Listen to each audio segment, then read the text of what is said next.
بسم اللہ الرحمن الرحیم ونعوذ بالله من سيئات أعمالنا من يهده الله فلا مضل له ومن يضلل فلا هادي له أشهد أن لا إله إلا الله وحده لا شريك له وأشهد أن محمدا عبده ورسوله صلى الله عليه وسلم أما بعد فأعوذ بالله من الشيطان الرجيم وسارعوا إلى مغفرة من ربكم وجنة أرضها السماوات والأرض أعدت للمتقين الذين ينفقون في السراء والضراء والكاظمين الغيظ والعافين عن الناس والله يحب المحسنين. میں ڈاکٹر صاحب سے بات کر رہا تھا کہ یہ جو رات گزری ہے یہ بڑی ہی ایک یادگار رات ہے تلخ یادوں کے اعتبار سے. 3 رمضان کو زلزلہ آیا تھا. لوگوں کو تو 8 اکتوبر یاد رہتا ہے نا، مگر وہ 3 رمضان بھی تھا. تو رات کو ہم پہنچے تھے تو یہ 3 اور 4 کی جو درمیانی رات ہے یہ ساری زلزلے میں ہی گزری تھی اور شدید بارش ہو رہی تھی، شاید اولے بھی پڑ رہے تھے اور سب لوگ گھروں سے باہر تھے. 18 سال پہلے کی بات ہے یہ. تو اللہ تعالیٰ بس ہمیں معاف کر دے اور معاملات کی اصلاح فرما دے اور اللہ تعالیٰ ہم سے راضی ہو جائے. بس وقت گزر جاتا ہے اور یادیں رہ جاتی ہیں، اور خوش قسمت ہے جو نصیحت پکڑ لے اور جو اصلاح کر لے اور جو اللہ سے ڈر جائے. خوش قسمت یہی ہے. اور میں اکثر بھائیوں سے کہتا ہوں کہ خوش قسمت وہ ہیں جو قسمت پہ خوش ہیں. وہ چیزوں سے خوش نہیں ہوتے، جو اللہ نے قسمت پہ لکھ دیا نا وہ اس پہ راضی ہو جاتے ہیں. نبی کریم صلی اللہ علیہ وسلم فرماتے ہیں فلاح پا گیا وہ جس کو اللہ نے اسلام کی ہدایت دی اور گزارے کے مطابق رزق دیا، اور جو رزق اس کو دیا وہ اس کے اوپر قناعت کر گیا، راضی ہو گیا. چیختا چلاتا نہیں مجھے یہ نہیں ملا، مجھے وہ نہیں ملا، جو ملا اس کے اوپر راضی ہو گیا. اللہ تعالیٰ جب بندوں کو پسند کرتا ہے نا اور ان سے محبت کرتا ہے تو ان کو آزماتا ہے. جو آزمائش میں اللہ سے خوش ہوتے ہیں اللہ بھی ان سے خوش ہو جاتا ہے، اور جو مصیبت اور آزمائش میں ناراض ہونے لگ جائیں اللہ تعالیٰ بھی ان سے ناراض ہوتا ہے. اور جو یہ چاہتا ہے کہ مشکل حالات میں اس کی دعائیں سنی جائیں وہ اچھے حالات میں دعا زیادہ کرے. جب اس کو خوشحالی میسر ہو، جب اس کو آسانی ہو تو وہ دعا زیادہ کرے. جس کو یہ خواہش ہے کہ جب مشکل ہو تو اللہ تعالیٰ میری دعا کو سنے، وہ آسودگی میں دعا زیادہ کرے. تو میرے بزرگوں بھائیوں، یہ رمضان تیزی سے گزرتا چلا جا رہا ہے. ابھی تو ہم کہہ رہے تھے رمضان شروع ہونے والا ہے، ابھی تو ہم رمضان کی تیاری بھی نہیں کر سکے تھے کہ 4تھا روزہ ہمارے اندر داخل ہو گیا، اور 4تھے روزے کی ہم 3 نمازیں پڑھ چکے ہیں، مغرب، عشاء، فجر. 4تھے روزے کی ہم 3 نمازیں پڑھ چکے ہیں. تو یہ زندگی گزر جانی ہے ایسی. رمضان بھی بہت جلدی چلا جائے گا اور محمد رمضان بھی بہت جلدی چلا جائے گا. رمضان کی گنتی ہے، محمد رمضان کی کوئی گنتی نہیں ہے.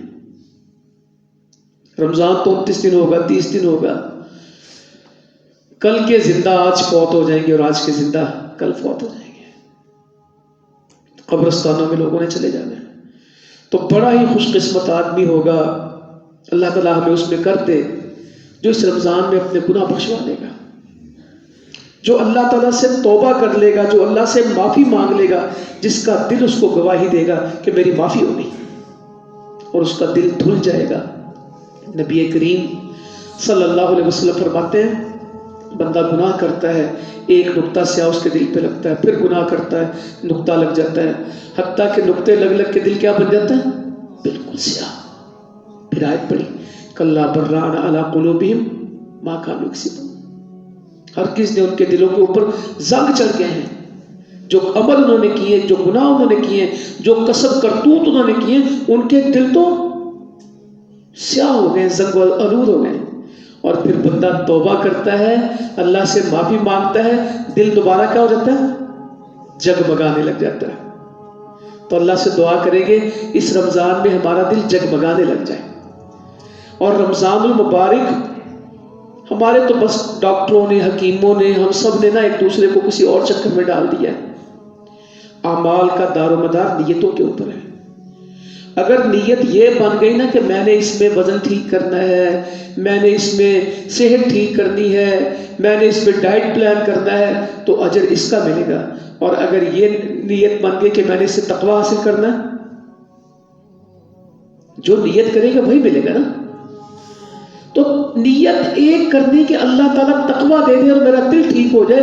روزے کا مقصد بھوک پیاس نہیں ہے، روزے کا مقصد تقوی ہے. جتنا اللہ کا خوف آ گیا، جتنی پرہیزگاری آ گئی، اور جب تقوی آتا ہے تو سجدے بڑے پیارے ہوتے ہیں. خشوع و خضوع کا تعلق کس کے ساتھ ہے؟ اخلاص کا تعلق، اخلاص تقوی ہی ہے نا. سجدے بڑے کمال ہوتے ہیں. ایسے سجدے ہوتے ہیں کہ بندہ سجدے میں جاتا اور سر اٹھانے کو دل چاہتا ہے، اسے سجدہ نہیں لگتا، اسے لگتا ہے کہ میری اللہ سے ملاقات ہو رہی ہے، میں اللہ سے باتیں کر رہا ہوں. جب وہ سجدے میں کہتا ہے نا اللہم اغفر لی، سبحانک اللہم ربنا وبحمدک اللہم اغفر لی، اس کا دل یہ اللہم اغفر لی کہتا، اس کی زبان نہیں کہتی خالی. اور جس کو یہ پتہ ہی نہ ہو کہ میں سجدے میں پڑا ہوں، میں کس کے سامنے ناک رگڑ رہا ہوں، میں نے کس کے سامنے اپنے آپ کو گرا دیا ہے، میں کس کے سامنے، احساس ہی نہ ہو.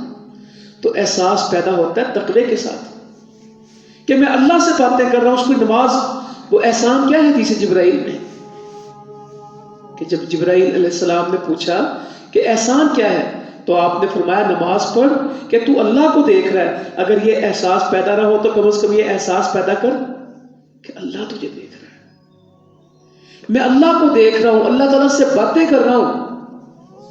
نماز تو اللہ اور بندے کے درمیان تقسیم ہے. زمین سے بندہ پکارتا ہے اور آسمان سے اللہ تعالیٰ جواب دیتا ہے. یہ تو پوری گفتگو ہے، یہ پورا مکالمہ ہے، یہ پوری فریادیں ہیں، اور اللہ تعالیٰ جواب دیتا ہے کہ ہاں بندے مانگ، تجھے چاہیے کیا. اور جب سجدے میں ہوتا ہے، اللہ تعالیٰ کو سب سے زیادہ پسند بندہ اس وقت ہوتا ہے، سب سے زیادہ محبوب آدمی اس وقت ہوتا ہے جب وہ سجدے میں گرا پڑا ہوتا ہے. میرے نبی کہتے ہیں صلی اللہ علیہ وسلم اس وقت میں دعائیں زیادہ کیا کرو. وسجد واقترب، اور سجدے کر اور قریب ہو جا. اللہ کی قربت سجدوں سے ملتی ہے، اللہ کی قربت فرائض سے ملتی ہے. اللہ کی محبت اور قربت کا سب سے زیادہ سبب کیا ہے؟ فرائض. جس کی نماز ٹھیک ہے، جس کے روزے ٹھیک ہیں، جس کی زکوٰۃ ٹھیک ہے، جس کے حج ٹھیک ہیں، جس کے حقوق و فرائض ٹھیک ہیں، اللہ کی قربت اور محبت کا سبب ہے ہی فرائض. پھر نفل،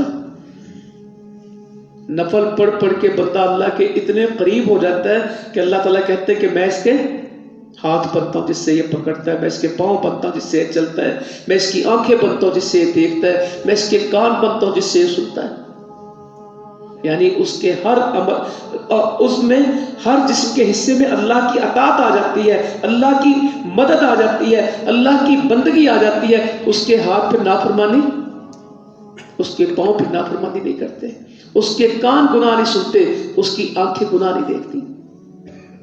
یہ کتنا اللہ کے قریب ہو جاتا ہے. اللہ تعالیٰ ہمیں توفیق دے کہ جب اللہ کی سے پناہ مانگتا ہے تو اللہ تعالیٰ اس کو پناہ دیتے ہیں، اور جب اللہ سے مدد چاہتا ہے تو اللہ تعالیٰ اس کی مدد کرتے ہیں. دعا کرے تو دعا سنی جاتی ہے، پناہ مانگے مدد چاہے تو اس کو وہ ملتی ہے. ایسا بندہ ہو جاتا ہے کہ دعا کرتا اور ساتھ ہی قبول ہو جاتی ہے. میرے نبی کہتے ہیں صلی اللہ علیہ وسلم کتنے ہی لوگ ہیں جن کے پاس 2 چادروں کے سوا دنیا میں کچھ نہیں ہے، ان کی کوئی دولت نہیں ہے، کوئی پیسہ نہیں ہے، ان کا کل متاع، ان کا کل سامان 2 چادریں ہیں. مگر اگر وہ اللہ کے نام پہ قسم کھا لے تو اللہ تعالیٰ ان کی قسم کو پورا کر دیتے. وہ کہنا اللہ کی قسم یہ ہوگا، اللہ تعالیٰ کر دیتے. وہ دعا کرتے ہیں اور وہ اپنی دعا کی قبولیت کو اپنے سامنے دیکھتے ہیں، مگر یہ باتوں سے نہیں ہوتا، اس کے لیے کھپنا بہت پڑتا ہے، اس کے لیے محنت بہت کرنی پڑتی ہے، اس کے لیے تڑپنا بہت پڑتا ہے، اس کے لیے اللہ کو منانا بہت پڑتا ہے، اللہ کے دربار میں حاضری بہت لگانی پڑتی ہے۔ تو اللہ کرے ہم رمضان میں کچھ کما جائیں، یہ نہ ہو کہ ضائع ہو جائے۔ لوگ کہتے ہیں رمضان ضائع ہو جائے گا، یہ میں نے بھی کہہ دیا، کوئی رمضان ضائع نہیں ہوتا، انسان ضائع ہوتا ہے۔ نبی کریم صلی اللہ علیہ وسلم نے فرمایا برباد ہو جائے، ہلاک ہو جائے، اس کی ناک مٹی میں مل جائے، خاک آلود ہو جائے، جس کو رمضان ملا اور پھر اس کی بخشش ہی نہیں ہوئی۔ جو روزے سے بھی محروم رہ گیا نا، اس کے پلے کچھ نہیں۔ یہ اب تو ندا دینے والا، آواز دینے والا، اعلان کرنے والا اعلان کرتا ہے، اے خیر والے پہلے سے بھی زیادہ کر، اے خیر کے طلبگار آگے بڑھ، پہلے سے بھی زیادہ نیکی کر، اور اے شر کے چاہنے والے بس کر دے، اب رمضان آیا گناہ نہ کری، بس کر دے، اب نہیں، جو ہو گیا چھوڑ دے۔ اب اعلان کرنے والا اعلان کرتا ہے، اے خیر کے خواہش مند تو آگے بڑھنا، اور اے شر کے چاہنے والے بس کر دے، ہولڈ کر دے، پلیز رک جاؤ، اب نہ کرو۔ اور اللہ تعالیٰ بندوں کو کیا کرتا ہے؟ جہنم سے آزاد کر دیتا ہے۔ اللہ ایسے دن بندے کے اوپر آ جائیں کہ جنت کھلی ہو اور جہنم بند ہو، آسمان کے دروازے کھلے ہوں اور شیطان قید ہو اور نیکیوں کی بہار ہو۔ جو اس موسم میں نیکی نہ کر سکے، جو اس کی خیر سے محروم رہ گیا نا، اس کو کبھی خیر نہیں ملنی، اور جو آج گناہ سے نہ بچ سکا وہ کبھی بھی نہیں بچ سکے گا۔ جس کی توبہ رمضان میں نہ ہوئی وہ کب کرے گا؟ اور کیا توبہ سب کی ہو جاتی ہے؟ کرنے والوں کی؟ وہ جو ہے نا کہ آدم کے بیٹے کو اگر 2 وادیاں سونے کی دے دی جائے تو وہ تیسرے کی تلاش میں نکلتا ہے، قبر کی مٹی کے سوا اس کا پیٹ نہیں بھرتا۔ اس حدیث کو آگے پڑھیں ذرا، توبہ تو اس کی ہے جو توبہ کرے گا، اور توبہ صرف زبان سے ہوتی ہے، ندامت سے ہوتی ہے۔ اصل توبہ کیا ہے؟ ندامت ہی توبہ ہے۔ اور گناہ کر کے توبہ کرنے والا ایسا جیسے اس نے گناہ کیا ہی نہیں ہے۔ اصل ندامت ہے، شرمندگی ہے، احساس ہے۔ اگر گناہ کا احساس ہے، مومن کے بارے میں آتا ہے کہ وہ گناہ کرتا ہے، اسے لگتا ہے کہ پہاڑ میرے سر پہ آ گیا، جب تک معافی نہیں مانگتا وہ مطمئن نہیں ہوتا، اس کا دل بتاتا ہے کہ توبہ ہوگی۔ اور منافق کیا سمجھتا ہے؟ گناہ کر کے ناک پہ مکھی بیٹھی اور اڑا دی، اس کو کوئی فرق نہیں پڑتا، احساس اتنا ہے۔ وہ حدیث میں آتا ہے نا کہ ایک آدمی قریب المرگ تھا، اس نے اپنے بیٹوں کو بلایا اور کہا جب میں مر جاؤں تو میری لاش کو جلا دینا اور پھر میری ہڈیوں کو پیس دینا، ہواؤں میں بکھیر دینا اور پانی میں بہا دینا۔ اللہ تعالیٰ نے اس کو جمع کیا، پانی کو حکم دیا میرا پتہ واپس کرو، اس کو سامنے کھڑا کیا، اسے کہا تم نے کیوں یہ کیا تھا؟ اس نے اپنے بچوں سے کہا تھا جتنا گنہگار میں ہوں اتنا شاید کوئی نہیں، اور میرا اللہ جب مجھے پکڑے گا تو بڑا سخت عذاب دے گا۔ میرے گناہ اتنے ہیں کہ جب میرا اللہ مجھے پکڑے گا تو عذاب بڑا سخت دے گا۔ تو اللہ تعالیٰ نے اس سے پوچھا کہ تو نے کیوں کیا؟ تو وہ کہے گا اللہ تعالیٰ میں تیرے سامنے کھڑے ہونے سے ڈر گیا تھا۔ اس نے تو یہ سوچا نا کہ میں بکھر بکھر جاؤں گا، پھر میرا قابو نہیں آؤں گا اللہ کی، ڈر گیا۔ اللہ نے اس کو بخش دیا۔ وَلِمَنْ خَافَ مَقَامَ رَبِّهِ جنت، ایک نہیں 2 جنتیں۔ میں کہتا ہوں ایک جنت کی پیمائش نہیں ہے۔ اللہ تعالیٰ کہتے ہیں جو میرے سامنے کھڑے ہونے سے ڈر گیا اس کو 1 کے 2 ڈبل جنت ملے گی، ڈبل جنت ملے گی۔ تو رمضان تقوی کا مہینہ ہے، اللہ کا خوف، اللہ کی عظمت، اللہ کی بڑائی، اللہ تعالیٰ کو تسلیم کر لینا اس کو مان لینا اور اس کی مان لینا، دونوں کام کرنے ہیں۔ اللہ کو بھی ماننا ہے اور اللہ کی بھی ماننا ہے۔ اللہ کو ماننے والے بہت ہیں مگر اللہ کی بات ماننے والے، میں ان نوجوانوں سے کہتا ہوں اور اپنے آپ سے بھی کہتا ہوں، بڑے خوش قسمت ہیں جنہوں نے رمضان میں فجر شروع کر دی ہے، کیونکہ سب نے شروع نہیں کی۔ 5-4% لوگ رمضان کے نمازی ہیں، 95% لوگ رمضان میں بھی نماز، اور یہ 5% میں بھی تقریباً 4.5% رمضان میں ہی آتے ہیں۔ جو آگے ابھی آئے کہ ہمیشہ کے لیے آنا ہے؟ انشاءاللہ ہمیشہ کے لیے آنا ہے۔ جو نہیں پڑھی اس کی معافی مانگیں گے اور آئندہ اللہ سے توفیق مانگیں گے، یا اللہ زندگی میں کوئی نماز میری نہ رہے، اے اللہ کوئی جماعت نہ رہے، اے اللہ تو مجھے فجر کا باجماعت نمازی بنا، 5 وقت کا باجماعت نمازی بنا۔ جو یہ طے کر لے گا ٹھیک ہے، ورنہ اگر یہ ہوا کہ عید کی صبح بندے 6 یا 7 ہی بچے، زیادتی بڑی ہو گئی۔ آخری جمعے میں یہ بھی کمال کا لفظ ایک بنایا ہے، میں نے بھی کہا آخری جمعہ الوداع کا لفظ سنا کبھی آپ نے؟ یہ رمضان کے آخری جمعے کو کیا کہتے ہیں؟ یہ حدیث میں لکھا ہے۔ یہ مسلمانوں کا ایک رویہ ہے کہ اب جمعہ ختم ہو گیا، اب رمضان ختم ہو گیا، اس کا اگلا جمعہ میں نے نہیں پڑھنا۔ اس کا مطلب کہ وہ کیا جمعے کو کہتے ہیں؟ الوداع۔ وہ صحیح کہہ رہے ہوتے ہیں کہ ان کو جمعۃ الوداع ہے، وہ مسجد کو کہہ کے جا رہے ہوتے ہیں الوداع، اب زندہ رہے تو اگلے رمضان میں۔ وہ صحیح کہتے ہیں کہ جمعۃ الوداع ہے۔ جس طرح طواف وداع ہوتا ہے نا حاجی کا، وہ کب کرتا ہے؟ جب وہ گھر جا رہا ہوتا ہے نا، وہ پھر طواف وداع کرتا ہے کہ بھائی اب میں نے طواف وداع کر لیا، اب جب دوبارہ زندگی ہوگی پھر بیت اللہ ہوگا، اب میں وداع کہہ کے جا رہا ہوں۔ وہ جمعۃ الوداع اس لیے کہتے ہیں کہ وہ مسجد کو وداع کہہ رہے ہوتے ہیں، ورنہ جمعہ تو اگلا بھی آنا ہے کہ نہیں آنا؟ جمعہ تو وداع نہیں ہوا، رمضان وداع ہوگا، جمعہ تو اگلی دفعہ پھر آنا۔ مغرب میں مسجد بھری ہوگی 29 رمضان کو، 30 رمضان کو، اور چاند کا اعلان ہو جائے تو عشاء میں، اور فجر میں یا اللہ میں بڑی اللہ سے دعا کرتا ہوں آپ بھی کیا کریں، یکم رمضان کی فجر اور یکم شوال کی فجر ایک ہو جائے۔ پاکستان میں سب سے بڑی تعداد نمازیوں کی کس فجر میں ہوتی ہے؟ ممکن آج نہ ہو، یکم رمضان کو زیادہ ہوئی ہوگی۔ سب سے زیادہ جو مسجدیں بھرتی ہیں فجر میں وہ یکم رمضان ہے، اور سب سے دکھ کی فجر ہوتی ہے یکم شوال، عید کی صبح۔ عید گاہ میں بندہ ہوگا 1500 اور فجر میں 15۔ تو جو رمضان میری 2 نمازیں بھی مجھے نہ دے سکا، یہ میرے کس کام آئے گا؟ صرف چاند دکھنے کی ضرورت ہے، شیطان نے صرف آ کے ایک بڑک مارنی ہے، وہ میں قید تھا تم مسجد میں جاتے رہے، تمہیں پتہ ہی نہیں لگا، اب میں باہر آ گیا ہوں، اب تم نے مسجد کے اندر نہیں جانا۔ کہتا بڑی موجے تم نے کر لی مسجدوں میں جا کے، میں قابو آیا ہوا تھا، اب میں باہر آ گیا ہوں، اب تم میرے قابو آ جاؤ۔ کیا یہ حقیقت ہے کہ نہیں؟ عید کی ظہر میں آ جائے کتنے لوگ ہوں گے؟ رمضان چلے جائے گا، ایسے جائے گا، رمضان چلا گا کہ ایمان ہی چلا گیا۔ نہیں، ایسے نہیں کرنا، انشاءاللہ استقامت کی زندگی گزارنی ہے، اللہ کی جنت کی طرف بڑھنا ہے، اپنی آخرت بنانی ہے۔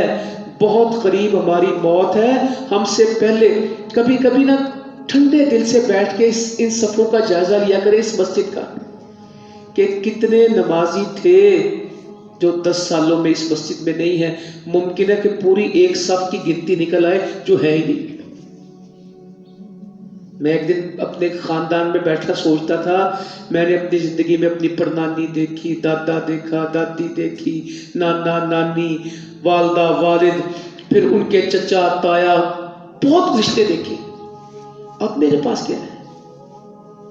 اب ہم خود نانے ہیں، اب ہم خود ماموں ہیں، ہمارا کوئی بڑا نہیں بچا، ہمارے اوپر کوئی نسل اوپر باقی نہیں ہے۔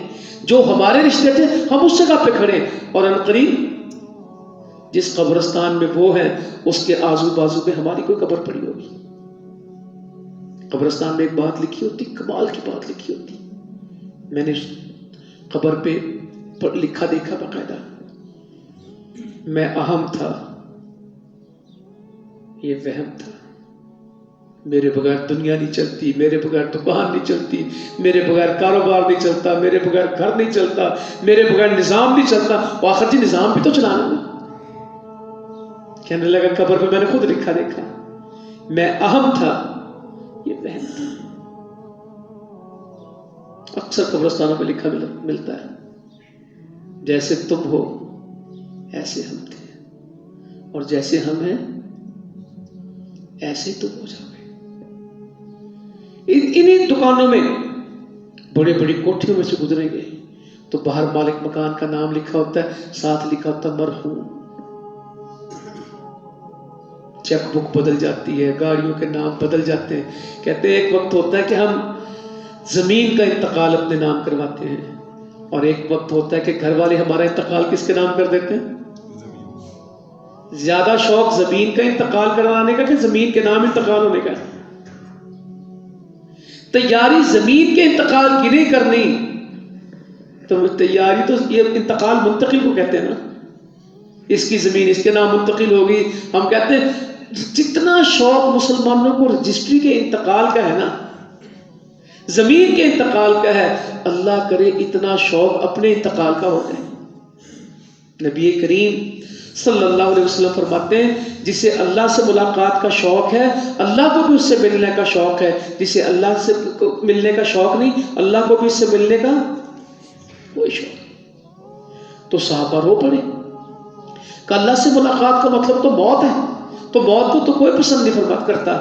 آپ نے فرمایا اس کا مطلب یہ ہے کہ اللہ تعالیٰ مرنے سے پہلے اسے نیک اعمال کی توفیق دے دیتا ہے۔ اس کی موت آتی تو نیکی کے اوپر آتی ہے۔ کیا خوش قسمت لوگ ہیں، اللہ کے نبی صلی اللہ علیہ وسلم فرماتے ہیں جن کے بارے میں آزمائشوں والے لوگ ہیں کہ جب وہ اس دنیا پہ سے جاتے ہیں تو ان کے ذمے کوئی گناہ نہیں ہوتا، ان کے بدن پہ کوئی گناہ نہیں ہوتا، جب اس دنیا سے جاتے ہیں تو کوئی گناہ ساتھ نہیں لے کے جاتے۔ اللہ تو ہمیں ان میں سے کرتے ہیں، کوئی گناہ ہمارے اوپر نہ ہو اور ہمارا اللہ راضی ہو، اور آسمان سے آواز آئے یا ایتھا النفس المطمئنہ، اے نفس مطمئنہ، اے مطمئن روح۔ اچھا مطمئن روح صرف مرتے وقت ہوتی ہے کہ زندگی میں بھی ہوتی ہے؟ اس زندگی کی سب سے بڑی نعمت کیا ہے اللہ تعالیٰ دنیا میں اگر کسی کو دے تو اطمینان ہے، اطمینان قلب۔ میں اپنے ایک عزیز کو ملنے کے لیے گیا لاہور میں، وہ گھر نہیں تھے، تو میں نے ان کے بچے سے پوچھنے لگا ابا وہ مسجد میں گئے، تو میں نے کہا میں بھی مسجد میں جاتا ہوں، تو مجھے مسجد کا پتہ نہیں تھا۔ ایک بابا جی آ رہے تھے تو میں نے کہا کہ آپ مسجد میں جاتے ہیں تو گاڑی میں بیٹھ رہے ہیں ہمارے ساتھ، تو وہ بیٹھ گئے۔ کہنے لگے کس سے ملنا ہے؟ میں نے کہا فلاں۔ کہنے لگے وہ بندہ بڑا مطمئن ہے، میں نے زندگی میں پہلی دفعہ کسی سے سنا تھا کہ وہ کہتے وہ بڑا مالدار ہے، وہ بڑا گورنر ہے، وہ بڑا جنرل ہے، وہ بڑا دکاندار ہے، وہ بڑا سیٹ ہے۔ اس آدمی نے جو بات کی میری زندگی کو ہلا کے رکھ دیا۔ اس نے کہتا بندہ بڑا مطمئن ہے۔ ہمارے ہاتھ لوگوں کے پاس بہت کچھ ہوتا ہے مگر دل مطمئن ہونا، اطمینان، خوشی، سکون۔ ہم تو وہ ایسے بیکار لوگ پیدا ہو گئے ہیں جو خوش رہنے کے لیے پریشان ہیں۔ سارے کیوں پریشان بیٹھے ہیں؟ خوش رہیں۔ وہ بھائی کبھی پریشانیوں سے بھی خوشیاں آتی ہیں، خوشیوں سے خوشیاں آتی ہیں، اور خوشیاں ہمیشہ ان کو ملتی ہیں جو خوشیاں تقسیم کرتے ہیں۔ خوشیاں انہی کا نصیب میں آتی جو لوگوں کو خوشیاں دیں۔ غم دینے والے کبھی خوش نہیں رہ سکتے، چھیننے والوں کا کبھی پیٹ نہیں بھر سکتا، اور بانٹنے والے کبھی بھوکے نہیں سوتے۔ اللہ کا نظام تقسیم کا ہے، جمع کا نہیں ہے۔ دنیا کا نظام ہے کہ جمع کریں گے تو بڑھے گا، اللہ کا نظام ہے تو کہ تقسیم کرو گے تو بڑھے گا۔ بانٹنے والوں کو اللہ تعالیٰ دیتا ہے، چھیننے والوں سے چھین لیتا ہے۔ پیسے نہ بھی چھینے تو دل کا سکون چھین لیتا ہے۔ اللہ بذکر اللہ تطمئن القلوب۔ اللہ کے ذکر کے علاوہ، اللہ کی یاد کے علاوہ، اللہ کے قرآن کے علاوہ دل کو سکون میسر آ نہیں سکتا۔ اللہ کرے کہ ہم رمضان المبارک میں اپنی نمازیں پکی اور پوری کریں، اور اللہ کرے کہ جس دن ہمارے روزے پورے ہوں ہمارا قیام میں قرآن بھی خوشی سے کریں، روزے بھی سارے رکھے ہیں، نمازیں بھی ساری پڑھی ہیں، اور قرآن مجید بھی قیام میں۔ نبی کریم صلی اللہ علیہ وسلم کے بارے میں آتا ہے بھلائی میں اور خیر میں اور سخاوت میں کوئی آپ کا ہمسر نہیں تھا، نیکی میں، بھلائی میں اور سخاوت کرنے میں کوئی آپ کے برابر نہیں تھا۔ اور رمضان شریف میں جبرائیل امی ہر رات آپ سے ملتے اور آپ ان سے کیا کرتے تھے؟ قرآن مجید کا دور۔ ہمارے راتیں جاگتی ہیں موبائل کے لیے، فیس بک کے لیے، واٹس ایپ کے لیے، سجے کھبے کی باتوں کے لیے، یا قرآن مجید کے لیے۔ اور آخری سال میں کتنے دفعہ قرآن پڑھا؟ 2 دفعہ۔ اللہ تعالیٰ خوش قسمت بنائے ان کو جو 2 دفعہ قرآن پڑھے قیام میں۔ رمضان میں دن کا روزہ اور رات کا قیام ہے، یا دن کو روزہ رکھ لیں گے اور قسم سے روزہ رکھ کے نماز نہیں پڑھتے، پڑھیں گے بھی تو ابھی اذان پوری نہیں ہوگی، سنتیں پڑھ لیں گے اور فرض گھر ہی پڑھیں گے اور سو گئے، نیند ہی پوری نہیں ہوتی۔ تو ماشاءاللہ ابھی آپ کچھ پرانے علاقوں میں خوش قسمت ہیں، بڑے بڑے شہروں میں 2 بجے سحری کرتے ہیں، سو جاتے ہیں، فجر پڑھی، کہتے نہیں ہم تو پھر 2 بجے تک جاگتے رہتے ہیں، کھا پی کے پھر سو جاتے ہیں، فجر خیر سمجھیں۔ میں آپ کو گزارش کروں، میں آپ کو اپنے تجربات سنا رہا ہوں، میں باتیں لوگوں کی نہیں، میرے لیے بڑی تشویش کی باتیں کچھ۔ آخری عشرے میں لوگ افطاریاں بہت کراتے ہیں، کراچی، اسلام آباد، لاہور، بڑے بڑے شہروں میں بہت افطاریاں ہوتی ہیں، ہوٹلوں میں ہوتی ہیں۔ تو کراچی میں میری افطاری بہت بڑا حال، ہمارا ایک پورشن اور لوگ افطاریاں کر رہے ہیں۔ اذان ہوئی مغرب کی، افطاری کی، اس کے بعد ہم نماز کے لیے جگہ بنائی گئے۔ آپ اندازہ کریں گے کہ ہم 100-150 لوگوں نے نماز پڑھی ہوگی۔ اگر اس حال میں 1500 لوگ افطاری کر رہے تھے تو نماز پڑھنے والے کتنے تھے؟ 100-150۔ اچھا بھائیو، جس نے نماز نہیں پڑھی اس کے روزے کے بارے میں کیا کہیں گے؟ اس نے روزہ رکھا ہوگا؟ روزہ تو نماز سے کہیں مشکل ہے، روزہ تو نماز سے کہیں لمبا ہے۔ اللہ واسطے ایسا نہ کریں، قرآن پورا کریں، اپنی عادتیں ٹھیک کریں۔ جس نے جھوٹ نہیں چھوڑا اور جھوٹ کے عمل نہیں چھوڑے، اللہ کو کوئی حاجت نہیں کہ بھوکا پیاسا رہے، یا تو کہتا ہاں اللہ کا شکر ہے جب سے رمضان شروع ہوا میں نے جھوٹ چھوڑ دیا، اور اللہ سے میں نے وعدہ کیا ہے کہ رمضان کے لیے چھوڑا ہے کہ زندگی بھر کے لیے چھوڑا۔ یہ عجیب معاملہ ہے، ایسے کوئی عجیب ہم مسلمان ہو گئے، اللہ ہمارے حال پہ رحم کرے۔ وہ پلاٹ بیچنے والا، گاڑی بیچنے والا، سودا بیچنے والا ظہر کے وقت آتا ہے، کہتا ہو یار بیٹھ کے ڈیل کر لیں، کوئی سودا کریں، کوئی تحریر کر لیں۔ وہ کہتا یار روزہ ہے، ابھی افطاری کر کے آنا، تراویح پڑھ کے کرنا، 100 ہیرا پھیری کرنی ہوتی، پھر میں روزے میں نہیں کرتا، پھر میں روزے میں جھوٹ نہیں بولتا، بعد میں آنا۔ اچھا جو جھوٹ روزے میں حرام ہے بعد میں حلال ہے؟ جی رمضان میں نہیں گانے سنتا، جی رمضان میں میں نے بالکل ٹی وی گھر میں بند کرا دیا ہے، رمضان میں میری بیگم نے پردہ شروع کر دیا ہے، رمضان میں میں نے نماز شروع کر دیا ہے، رمضان میں میں نے یہ کر دیا۔ جیسے رمضان ختم ہوگا سارا کچھ شروع ہو جائے گا۔ تو یہ ہم کس کو دھوکہ دے رہے ہیں؟ رمضان کے لیے آتا ہے کہ زندگی کی اصلاح کے لیے آتا ہے؟ بولیں، یہ زندگی ٹھیک کرنے کے لیے آتا ہے، یہ صرف دن پورے کرنے کے لیے نہیں آتا۔ تو انشاءاللہ قرآن کے ساتھ ماشاءاللہ بھی ہمارے برخوردار چھوٹے بھائی قرآن پڑھ رہے تھے، دل سے دعائیں نکل رہی تھی۔ ہماری تو خواہشیں ایسی نا، اس کے پاس بڑا پیسہ ہے، اللہ تعالیٰ مجھے بھی کبھی اتنا پیسہ دے گا، اس کی گاڑی اتنی مہنگی، کبھی اللہ مجھے بھی تو گاڑی دے گا ہی نا، اس کی کوٹھی کبھی ہمارے مقدر میں بھی۔ آپ نے فرمایا نہیں، رشک 2 بندوں پہ کیا جا سکتا ہے۔ جو بندہ حسرت کر سکتا ہے تو 2 بندوں پہ کر سکتا ہے۔ ہماری حسد اور خواہشیں کس کے اوپر ہیں؟ یار اس کی بڑی گاڑی ہے، حسد ہی کھا گیا ہمیں تو۔ حسد والا کرتا کسی کے ساتھ ہے اور برباد خود ہو جاتا ہے اس میں۔ حسد ایسی آگ ہے جس میں کون چلتا ہے؟ خود بندہ چل رہا ہوتا ہے۔ یہ بڑے اچھے اچھے کپڑے پہن کے پھرتا ہے، یہ غریب سے ہوتے تھے، ان کو بڑے پیسے مل گئے، ہر وقت ہی حسد میں رہنا. عورتیں بھی اسی مصیبت میں، یہ بڑے زیور لے کے آ گئی ہے، یہ میری جٹھانی نے بڑے کپڑے پہننے شروع کر دیے، یہ میرے سسرال کو بڑے پیسے مل گئے. اچھا ملتا کسی کو دعا دے دو، یا اللہ تو نے میرے بھائی کو دیا ہے، اس کو اور برکت دے. یا اللہ تو تیرا شکر ہے تو نے میرے بھائی کو نوازا ہے. جو بھائی کے لیے دعا کرے گا فرشتہ،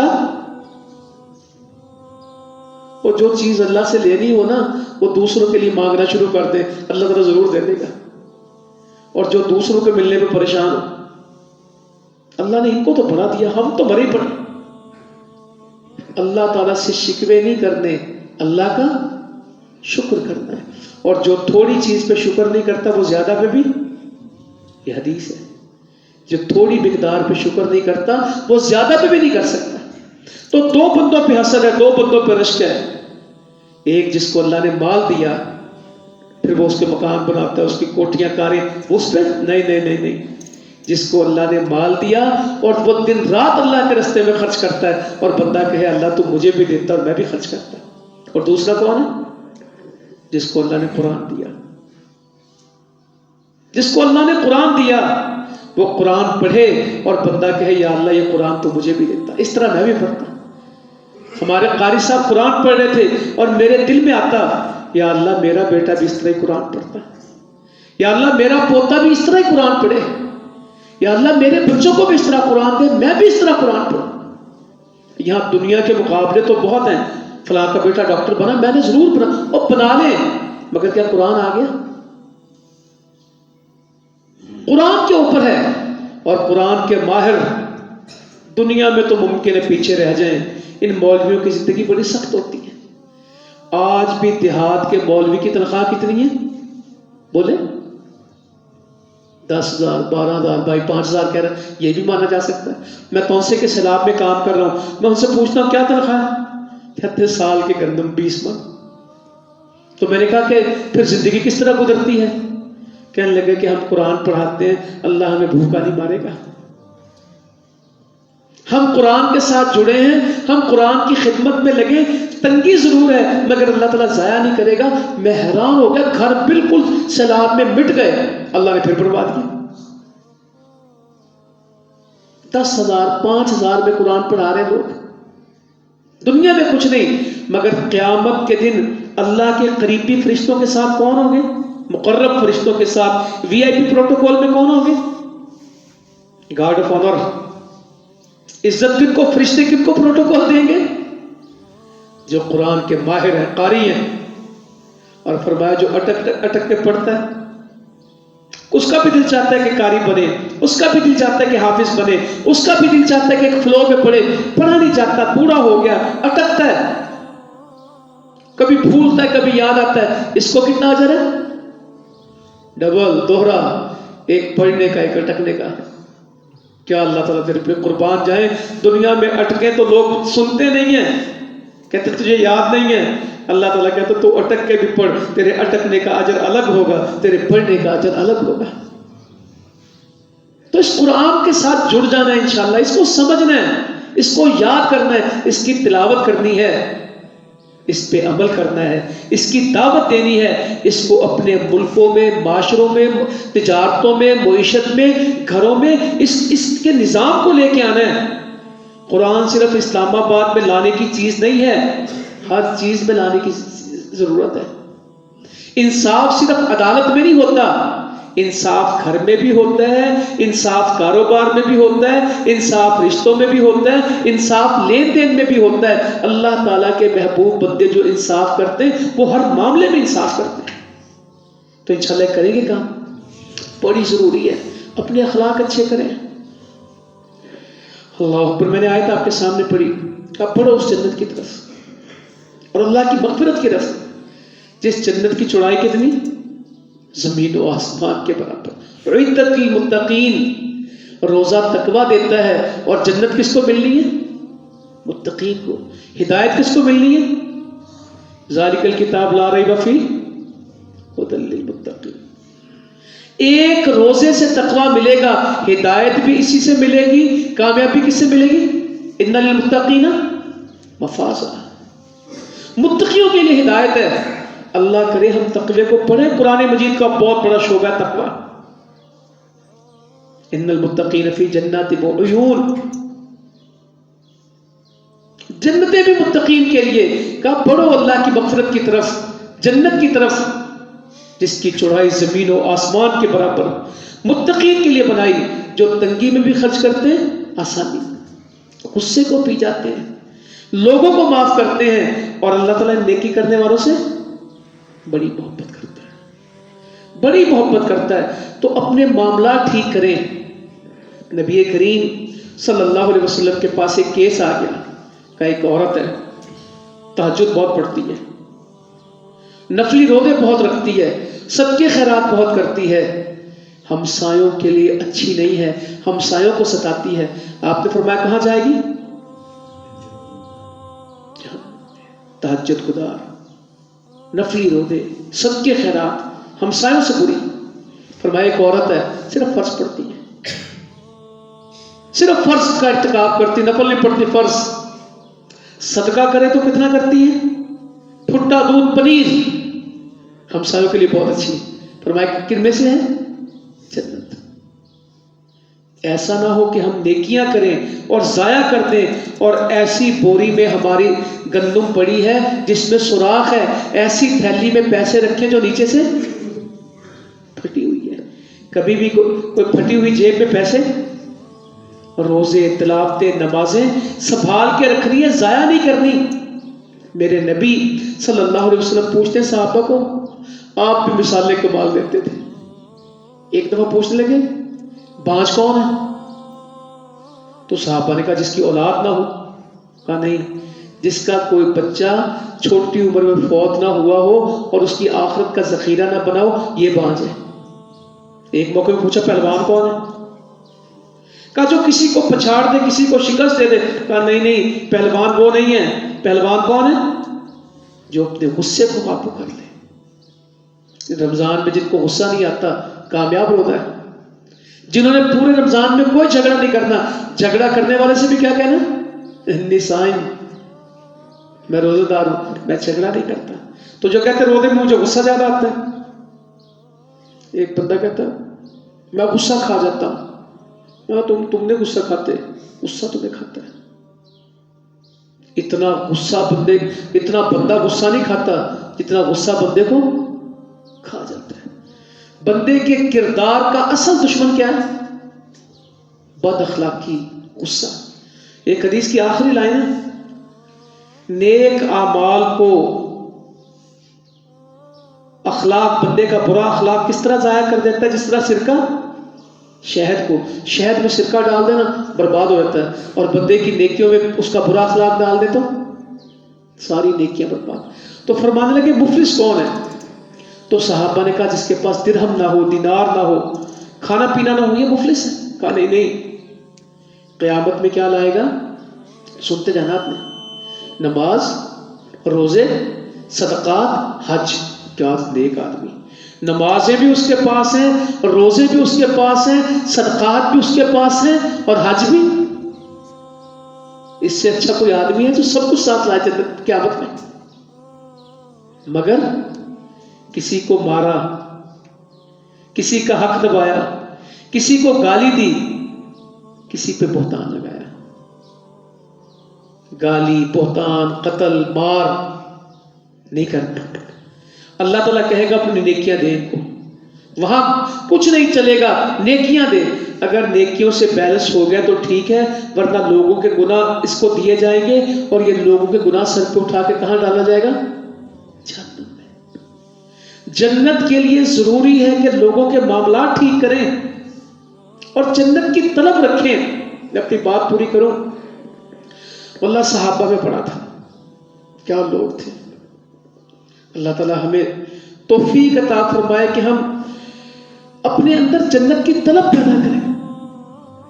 نبی کریم صلی اللہ علیہ وسلم فرما رہے ہیں جس نے دو چیزیں اکٹھی، کوئی جوڑا اللہ کے راستے میں دے دیا، اس کو فرشتے آواز دیں گے یہ جنت کا دروازہ ہے. نمازی کو کہیں گے ادھر آ، یہ دروازہ جنت کا بہت اچھا ہے. روزہ دار کے لیے ریان ہے. صدقے والے کے لیے الگ جنت کا دروازہ ہے اور جہاد والے کے لیے الگ ہے۔ سیدنا ابو بکر صدیق بیٹھے کہنے لگے اللہ کے نبی صلی اللہ علیہ وسلم، مجھے اس بات سے غرض نہیں ہے کہ جو ایک دروازے سے جائے گا وہ جنت میں نہیں پہنچے گا، اس مسجد کے کسی دروازے سے اندر آ جائے گا۔ میرا سوال تو یہ ہے کہ جنت کے سارے دروازے پہ کسی کو بلائیں گے؟ جنت کے دروازوں کے نام ہیں یا اعمال ہیں؟ بتائیں، اعمال ہیں، ان کے ناموں کی وجہ نام نہیں ہے، ان کے ناموں کی وجہ کیا ہے؟ اعمال ہے۔ تو کہا مجھے اس سے غرض نہیں کہ جو ایک سے جائے گا وہ جنت میں نہیں جائے گا، میں تو یہ سوال کرتا ہوں کہ جنت کوئی ایسا ہے جس کو جنت کے سارے دروازے پکاریں گے؟ تو نبی مکرم صلی اللہ علیہ وسلم فرمانے لگے ابو بکر مجھے امید ہے کہ تم انہی میں سے ہو۔ سیدنا ابو بکر صدیق کی یہ وجہ کیا تھی؟ عمل سارے پورے تھے۔ آپ پوچھ رہے ہیں آج روزہ کس نے رکھا؟ کھڑے ہو جی میں نے۔ آج جنازہ کس نے پڑھا؟ میں نے۔ مریض کی عیادت کس نے کی؟ میں نے۔ آج بھوکے کو کھانا کس نے کھلایا؟ سیدنا ابو بکر میں نے۔ آپ نے یہ نہیں کہا ابو بکر جنتی ہے، ورنہ کام صرف ان تک رہتا، امت کو کہہ گئے کہ جس میں 4 کام جمع ہو گئے وہ کون ہے؟ جنتی۔ تو میرے بھائیوں آج لوگ بڑے بھوکے ہیں، مہنگائی کیا نا آسان ہے، ہم نے اس کا حل کیا کیا؟ انشاءاللہ جو علاقے میں محلے میں غریب ہیں ان کی فہرستیں بنائیں، ان کو راشن پہنچائیں، جو روزہ نہیں رکھ سکتے ان کی سحری کا بندوبست کریں۔ نبی کریم صلی اللہ علیہ وسلم کے پاس سحری میں صرف کھجور ہیں، تو انس سے کیا کہتے ہیں کوئی بندہ ڈھونڈ کے لاؤ جو سحری میں میرے ساتھ شامل۔ زید آ گئے تو ان سے پوچھا کہ آؤ سحری کرو، کہتے میں نے ستو کھا لیا۔ نبی صلی اللہ علیہ وسلم کی سحری کھجور ہے اور صحابی کی سحری کا نام کیا ہے؟ پھر بندے ڈھونڈ رہے ہیں۔ ارباز بن ساریہ کہتے ہیں رضی اللہ تعالیٰ عنہ مجھے آواز دی ادھر آؤ بابرکت غذا کی طرف، سحری کے وقت آؤ بابرکت کھانے کی طرف آ جاؤ۔ لوگوں کو تلاش کرتے تھے کھانے کے لیے۔ عبداللہ بن عمر کے بارے میں رضی اللہ تعالیٰ عنہ سیدنا کتنے وقت تک وہ بغیر کسی دوسرے آدمی کو شامل کیے کھانا، حضرت ابراہیم علیہ السلام مہمانوں کو تلاش کرتے تھے۔ تو لوگوں کے پاس جانا، ان کی سحری کا بندوبست، افطاری کا بندوبست کروانا، جس نے روزہ دار کی افطاری کرائی وہ اجر میں برابر ہے، اور روزہ دار کے اجر میں سے کچھ منہا نہیں ہوگا۔ ایک کھجور کھلا دیں، 100 بندوں کو کھجوریں کھلا دیں، 100 روزے ہیں، 100 روزے تو ہم مہینے میں رکھ نہیں سکتے۔ تو اپنے کام کو آگے بڑھائیں۔ سیلاب زدگان ہے بیچارے، کس مشکل میں ہیں، کس مصیبت میں ہیں، مگر اللہ پہ صابر ہیں۔ ہم یہاں بیٹھے ہیں، سحری میں ماشاءاللہ بہترین کھانا کھا کے آیا ہوں، امن کے ساتھ بیٹھے ہیں۔ یہ آپ کے قریب کشمیر کے لوگ ہیں، آپا جی آسیہ اندرابی، آپ سب ان کو جانتے ہیں۔ 6 سال ہے ان کو جیل کے اندر زندگی گزری۔ سحری کس طرح کی ہوگی، افطاری کس طرح کی ہوگی؟ کتنے آپ کے بھائی بچے جب کشمیر سے آتے ہیں، جیلوں سے آتے تو بتاتے ہیں کہ جب تم پکوڑے کھاتے ہو گھروں میں افطاری میں، ہم اس وقت میں کیا کھاتے ہیں؟ کوڑے۔ ہماری افطاری پکوڑوں سے نہیں ہوتی، کوڑے کھا کے ہوتی ہے۔ تم سحری میں کھانا کھاتے ہو، مار کھاتے ہیں، خون بہتا ہے۔ فلسطین کے لوگ ہیں، کشمیر کے لوگ ہیں، کبھی بھی ان کو اپنی دعاؤں میں نہیں بھولیں گے۔ سیدنا عبد الرحمن بن عوف کا روزہ تھا، افطاری آگی پڑا کھانا، افطاری کرنے لگے تھے، اپنے شہیدوں کو یاد کرنے لگے۔ صحیح بخاری میں لکھا، کہنے لگے مصعب بن عمیر ہم سے اچھے رہ گئے، وہ لوگ ہم سے اچھے رہ گئے، ان کے پاس کفن پورا نہیں تھا۔ امیر حمزہ ہم سے اچھے رہ گئے، سیدنا رضی اللہ تعالیٰ عنہ ان کے پاس کفن کی چادر پوری نہیں تھی، اور اللہ نے ہمیں آج ہمارے اوپر فراوانیاں آ گئی، دنیا ہمارے اوپر آ گئی۔ اتنا روئے کہ روزہ ہی نہیں کھولا، افطاری کا کھانا دیکھا، اپنے شہید یاد آ گئے۔ کیا ہمیں اپنی افطاریوں میں شہید یاد آتے ہیں؟ اپنے غازی یاد آتے ہیں؟ وہ لوگ یاد آتے ہیں جن کے پاس کفن پورا نہیں تھا؟ تو انشاءاللہ اپنی دعاؤں میں ان کو یاد رکھیں گے، اپنی محبتوں میں ان کو یاد رکھیں گے، اور انشاءاللہ اس جماعت کو اللہ نے ترقی دینی ہے، پاکستان کو اللہ نے اسلام کا پاکستان بنانا ہے، یہ آگے بڑھے گا، یہ اسلام کے نام پہ بنا ہے، یہ ضائع نہیں ہوگا۔ کفر کے پرچم سر نگوں ہوں گے اور اسلام کا پرچم سر بلند ہوگا، کفر کے نظام مٹیں گے اور لا الہ الا اللہ کا نظام دنیا میں آئے گا۔ اللہ تعالیٰ عمل کی توفیق دے۔ جزاکم اللہ خیرا وما علینا الا البلاغ۔